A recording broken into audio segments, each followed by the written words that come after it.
조갑제 TV 시청자 여러분 안녕하십니까. 2023년 8월 15일 오후 6시 10분입니다. 오늘은 1945년 8월 15일 해방기념일입니다. 한국에서는 광복절로 길입니다. 그리고 1948년 8월 15일은 대한민국 건국 선포날입니다. 오늘은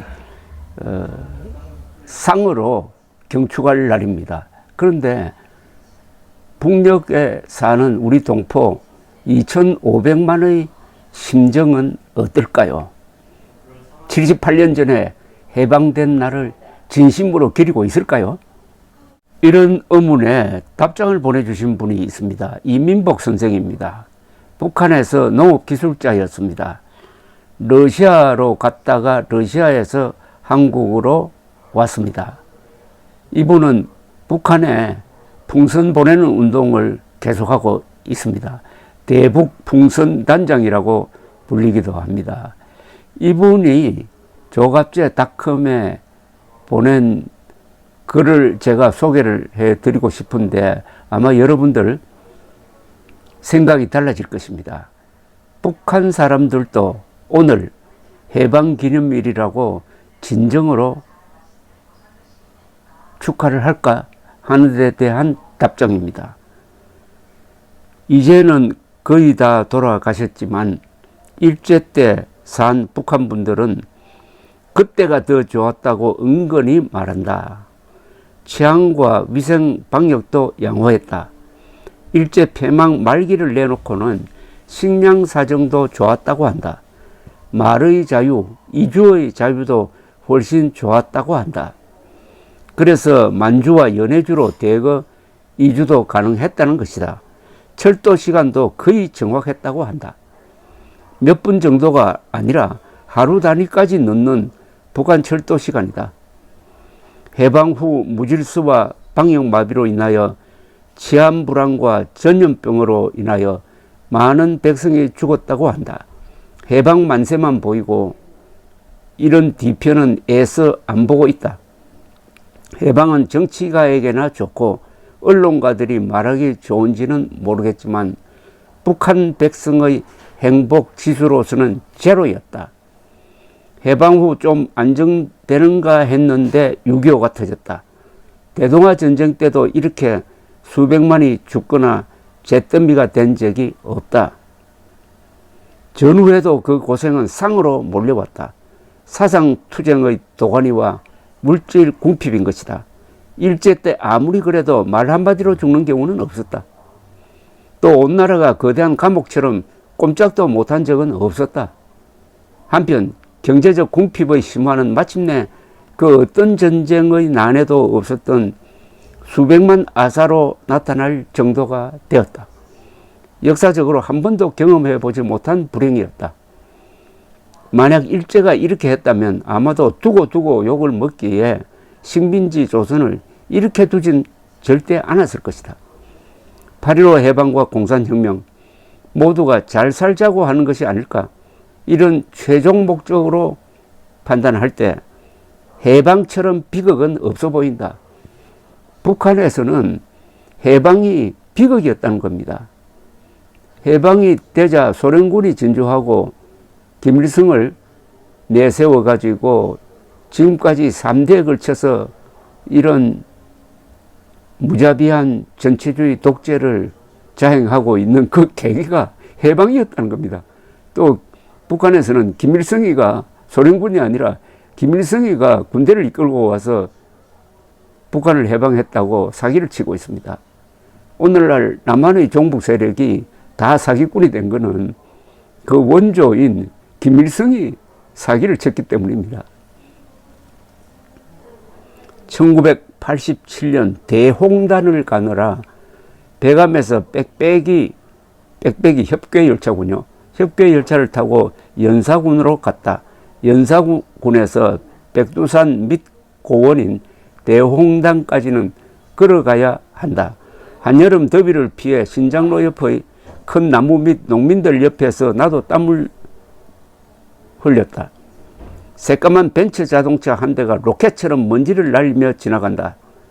먼지를 뒤집어 쓰면서도 모두 일어나 꾸벅 인사할 정도로 착했다. 승용차 타는 간부는 무조건 큰 간부이기에 인사하는 것이다.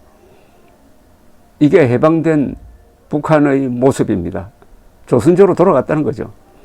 또 내가 과학원 연구원이라니 이 산골에서 과학자를 처음 본다며 이런 말 저런 말 나누기를 좋아했다. 그중 또렷이 기억나는 것은 전봇대를 가리키며 한 말이었다. 그게 일제 때 만들어진 것인데 아직도 멀쩡하다고 했다. 바로 옆의 공화국에서 만든 전봇대는 썩어져 당장 넘어갈 듯 했다. 수년간 말린 전봇대 나무를 기름 속에 끓여 속까지 배게, 기름이 배게 한 것과 수분이 있든 말든 슬쩍 기름 속에 담갔다가 꺼낸 전봇대의 차이였다. 8.15 해방 전부터 계산해 보니 대략 50년 전의 일제 때 전봇대와 불과 10년이 되는 전봇대의 상태가 이렇게 비교가 되었다. 중학교를 다닐 때인 1970년에서 74년까지도 일제 때의 재봉기, 벽시계를 공화국 것보다 더 소중하게 여겼다. 우리 집에 공화국 제품의 재봉기를 사는 계기로 느낀 점이다. 30여 년 전 일제 때의 제품이 질이 더 좋았다고 했다. 1979년에서 81년 남포농대 연구소에 있을 때이다.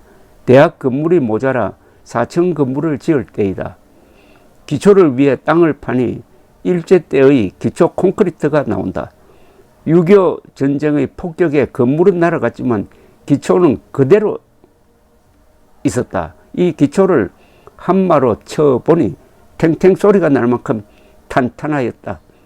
이에 비해 구멍이 숭숭 있는 어설픈 기초 콘크리트를 치면서 와, 일본 사람들 참 대단하다. 이는 인테리 대학 교직원들의 일치된 평가였다. 통일이 되면 북한 건축물들은 다 철거하고 재건축해야 할 것이다. 1985년 충성하기 위해 자진해서 김정숙 군에 파견되었을 때이다. 김일성의 첫째 부인이자 김정일의 엄마 명칭을 딴 곳이기에 읍내 가정마다 당시도 지금도 최고 부의 상징인 텔레비전을 무상분배하였다. 이것은 전국적으로 처음 있는 경사였다. 무상분배 전에 제품 선택을 해야 했다. 소련제 포통과 일제 히다치 소나무 TV가 있었는데 읍 주민 모두 소련제를 가지겠다고 하여 그렇게 되었다. 그 후 모두 통탄하였다. 일제와 너무나 비교가 되었으이다. 물론 분배 전에 제품에 대한 설명이 있었다. 일제는 소련제보다 고장이 안 난다. 하지만 고장 나면 부속이 없지만은 소련제는 있다. 북한에서 제품 고장은 당연한 것으로 여긴다. 당연히 고장나기에 고쳐서야 하는 것이 상식으로 되었다. 그런데 당연히 고장 나는 소련제에 비해 일제는 고장 자체가 거의 없다. 만에 하나 고장나면 고치는 것이 아니라 새 것으로 바꾸어준다. 세계 최고 과학기술의 나라로 믿었던 소련제를 훨씬 능가하면 10년 지내 보고서야 깨달은 것이다. 남한의 반일에 비해 북한은 항일일 만큼 지독하다. 하지만 주민들은 그랬다. 말은 철저한 항일이지만 행동은 철저한 친일이다. 1980년대 주체조선의 심장 평양시의 차량 80%가 일제였다. 전국 외화벌이 운동으로 산으로 바다로 땅 밑으로 총동원된다. 이는 경제대국 일본을 위해서였다. 수출하기 위해서. 가장 좋은 버섯과 농산물, 가장 좋은 해산물, 가장 비싼 지하자원은 일본을 위해서 복무하는 눈앞의 현실을 보면서 우리는 철저한 친일 분자들이라고 했던 것이다. 그렇습니다. 김정은 저 집단이 진짜 친일 분자들입니다. 그리고 윤석열 대통령은 오늘 경축사에서 일본의 과거 이야기를 하지 않았습니다. 오늘의 일본은 북한 노동당 정권과 핵무장한 적을 상대로 하는 데 있어서 우리의 안보 협력자다. 일본에 있는 7개 미군 기지가 유엔군의 후방 기지로서 북한군이 다시 남침할 때 한국을 돕기 위해서 일본이 제공하고 있다. 이렇게 일본의 역할을 강조를 했습니다. 이민복 선생의 이 글과 비교해서 여러분 한번 판단해 보십시오. 북한이 진짜 해방되었습니까? 북한의 진정한 해방은 김정은 정권을 쓸어버릴 때 이루어지는 것입니다. 북한은 아직 해방되지 않았습니다. 1945년 북한의 해방은 재앙이었습니다. 감사합니다.